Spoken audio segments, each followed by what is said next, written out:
bagi oknum yang mencopot itu coba dipikirkan baik-baik. Kalau ada label gereja di sana memang kenapa harus dicopot? Apakah tidur di tenda itu Anda tiba-tiba kerasukan di depan tempat tinggal saya? Itu ada sekitar 4 masjid yang berkumandang setiap hari. Apakah saya tutup telinga dari telinga saya tutup supaya saya tidak mendengar azan? Tidak, kenapa harus takut? Dengar mendengar aja. Saya respect, saya hormati itu sebagai pemanggilan doa dari saudara Muslim.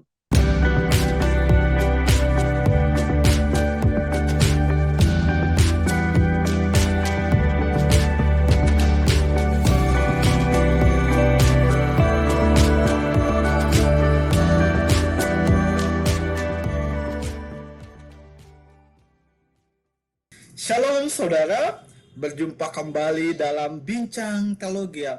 Untuk episode Bincang Teologia hari ini, kami akan membahas sebuah kasus yang hari-hari ini lagi viral, yaitu tentang pencopotan logo gereja atau nama gereja pada tenda pengungsi di Cianjur. Hal apa saja yang akan saya diskusikan dengan Bro Gideon? Langsung saja Bapak Ibu, kita akan bersama-sama bertanya kepada Gideon. Halo Bro. Ya bro, ini ada berita yang sangat ramai dan saya akan bertanya kepada bro beberapa hal untuk hari ini. Yang pertama bro, yaitu saya akan meminta tanggapan bro mengenai logo gereja yang ada di tenda pengungsi. Karena ada beberapa komentar mengenai logo gereja pada tenda tersebut. Yang pertama, kalau menurut Pak Ridwan sebagai Gubernur Jawa Barat, beliau menyatakan bahwa itu hal yang wajar aja logo gereja ada di tenda tersebut karena mungkin itu sebagai pertanggungjawaban kepada donatur yang telah memberikan dana kepada gereja tersebut.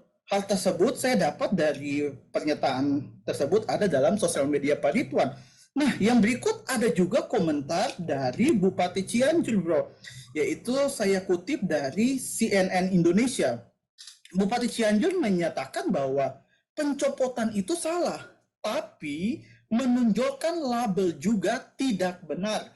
Kita sama-sama saling mengerti, membantu secara tulus tanpa label di bantuannya. Bagaimana bro menanggapi hal tersebut bro? Silakan bro. Ya, terima kasih bro.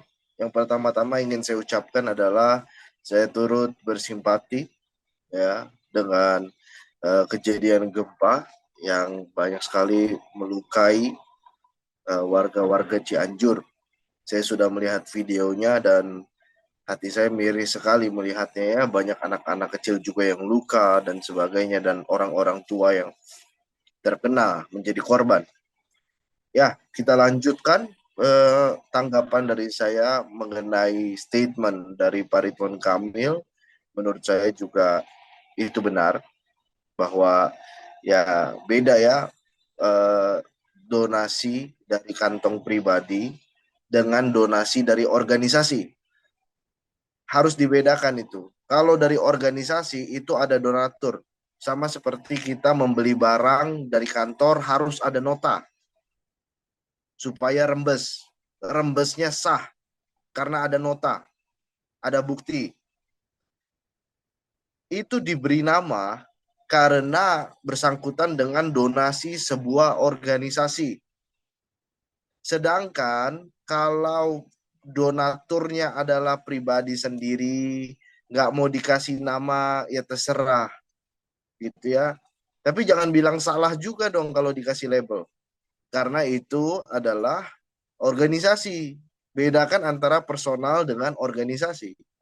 Personal Anda bergerak sendiri, punya Anda sistem dari cara mendonasinya punya Anda sendiri. Bedakan dengan organisasi yang melibatkan banyak orang, melibatkan trust atau kepercayaan.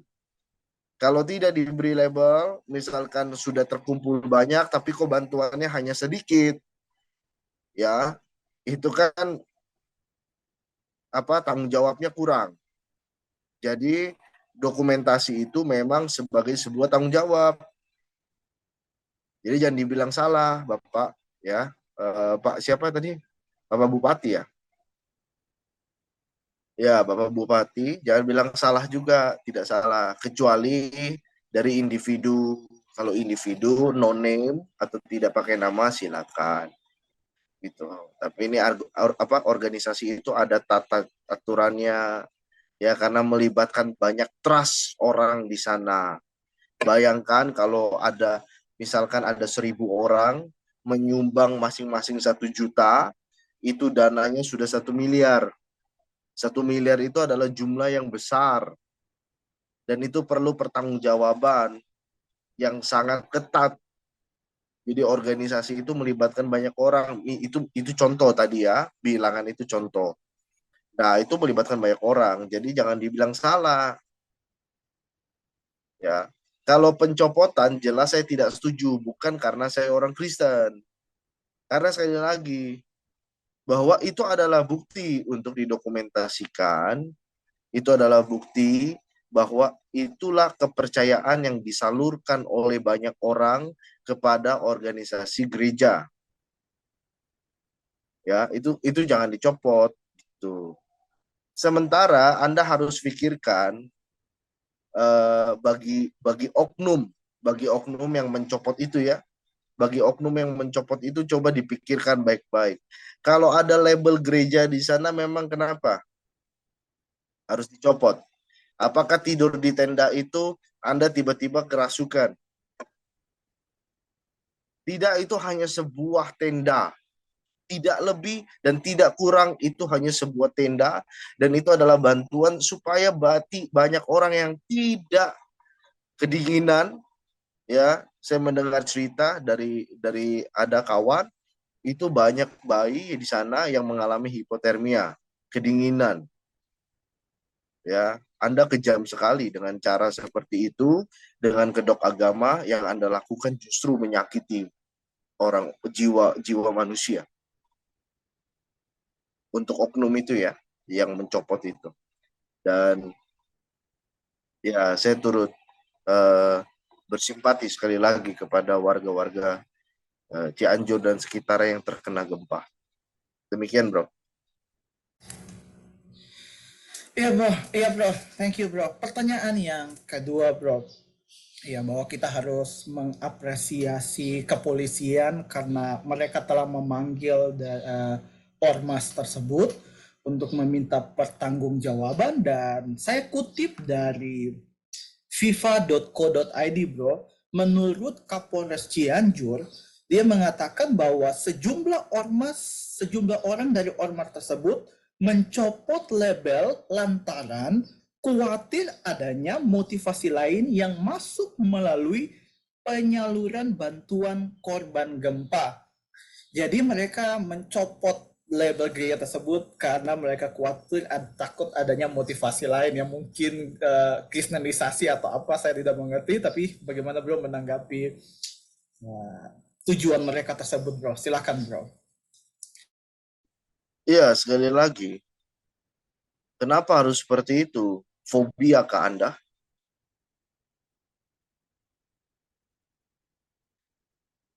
Tidak kurang dan tidak lebih tujuannya hanya membantu dengan dasar rasa kemanusiaan dan kita sama-sama saudara sebangsa setanah air ya, sebagai saudara sebangsa dan setanah air ya. Anda orang Indonesia, WNI yang menyumbang juga WNI ya, itu adalah bentuk empati, tidak kurang dan tidak lebih.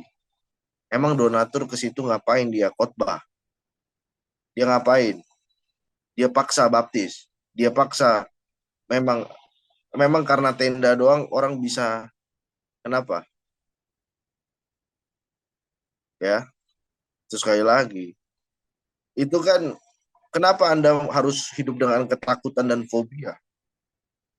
Bukankah diajarkan untuk tidak suzon, untuk tidak berpikir buruk tentang sesama Anda? Ya, kenapa harus seperti itu? Bedakan, sekali lagi bedakan. Tapi orang Kristen juga tidak diperbolehkan kok untuk memaksa orang lain, itu tidak boleh. Jadi nggak ada motivasi lain. Kenapa harus fobia? Di depan tempat tinggal saya, itu ada sekitar 4 masjid yang berkumandang setiap hari. Apakah saya tutup telinga dari telinga saya tutup supaya saya tidak mendengar azan? Tidak, kenapa harus takut? Dengar mah dengar aja. Saya respect, saya hormati itu sebagai pemanggilan doa dari saudara Muslim, Islam. Kenapa mesti takut? Itu bukan hanya label loh, itu suara azan. Pemanggilan doa. Kenapa saya mesti takut? Saya hormati itu. Kalau usah takut, ngapain? Masa saya harus datang ke sana? Kecilkan suaranya. Nggak mungkin lah. Ya kan saya hormati ritualmu. Kamu juga hormati ritual saya. Itulah manusia yang memiliki martabat, tata krama, nilai sosial yang baik. Tidak perlu fobia lah. Demikian, bro. Iya bro, yang terakhir bro, bahwa saya kutip kembali dari suaramerdeka.com, bahwa dari aksi tersebut, pencopotan nama gereja pada tenda, sehingga itu berdampak buruk untuk tenda tersebut bro. Yaitu ketika hujan, tenda itu bocor dan dimasukin air. Akhirnya tenda itu penuh dengan air bro. Bagaimana bro menanggapi hal tersebut bro? Ya, saya kemarin sudah melihat videonya, dan di video itu yang memvideokan adalah bapak-bapak. Saya juga videonya kemana tapi ada itu videonya adalah bapak-bapak. Dia adalah warga situ, dan dia berkata bahwa warga di sini itu sangat toleransi karena ini bicara musibah, bukan bicara soal agama. Ini bicara soal musibah. Dan yang menolak itu bukan warga sini katanya. Dia bilang gitu. Dan dia videokan memang tenda-tenda itu bocor, semua bocor. Dia minta tolong. Dan ada keresahan juga di sana karena kegiatan oknum itu yang seuzon dan berkedok agama, ya, merasa diri punya iman paling kuat, itu akhirnya menyakiti banyak orang dan merugikan banyak orang lain. Ya, jadi eh, hal itu memang ya sudah, mau diapakan lagi. Itu sudah terjadi, dan kita hanya bisa himbau untuk banyak orang mengerti dengan fenomena ini, kejadian ini, dan banyak orang juga tetap memberikan sumbangan. Ya, jangan sampai karena ada kejadian seperti itu yang bukan dilakukan oleh warga Cianjur, akhirnya warga Cianjur terkena dampak negatifnya karena mereka memiliki banyak anak kecil dan sebagainya. Itu ya, saya hanya bisa himbau untuk kita semua tetap membantu dan memiliki hati nurani, yang sebagai saudara sebangsa dan setanah air.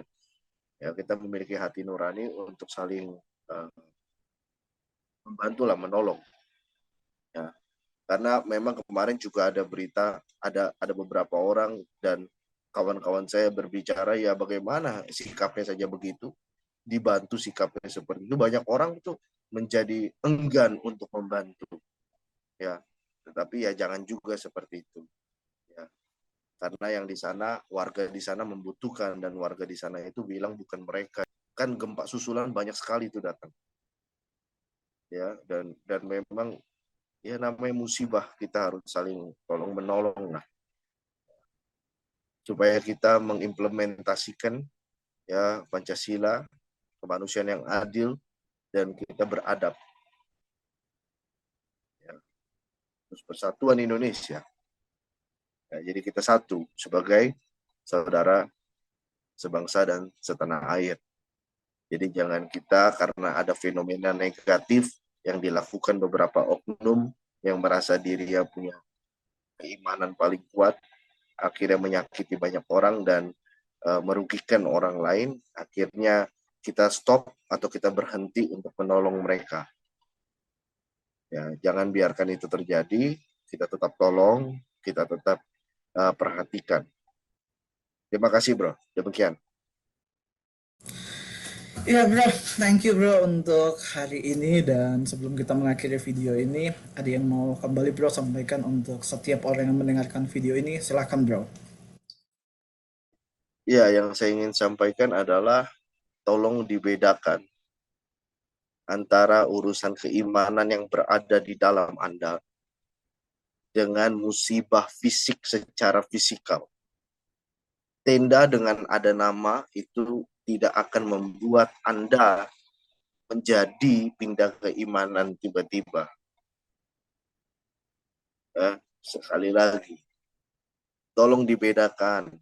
Jangan sampai oknum-oknum yang melakukan hal-hal demikian akhirnya merugikan banyak orang lain dan bahkan Anda merugikan saudara seiman Anda.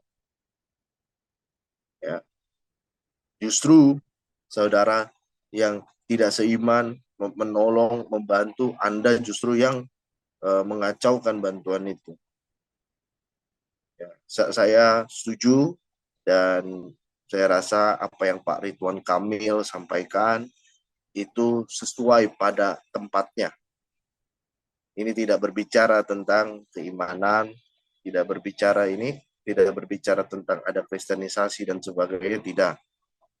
Ini berbicara mengenai sumbangan yang berdasar pada organisasi dan harus ada dokumentasi, harus ada bukti karena menyangkut kepercayaan banyak orang.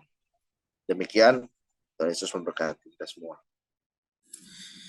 Ya, thank you bro. Dan untuk setiap Bapak Ibu Saudara, jangan lupa untuk share video ini supaya semakin banyak orang bisa belajar dari video ini. Dan jika Bapak Ibu Saudara punya pertanyaan, Bapak Ibu dapat menuliskannya pada kolom komentar. Sampai ketemu di video selanjutnya. Tuhan Yesus memberkati.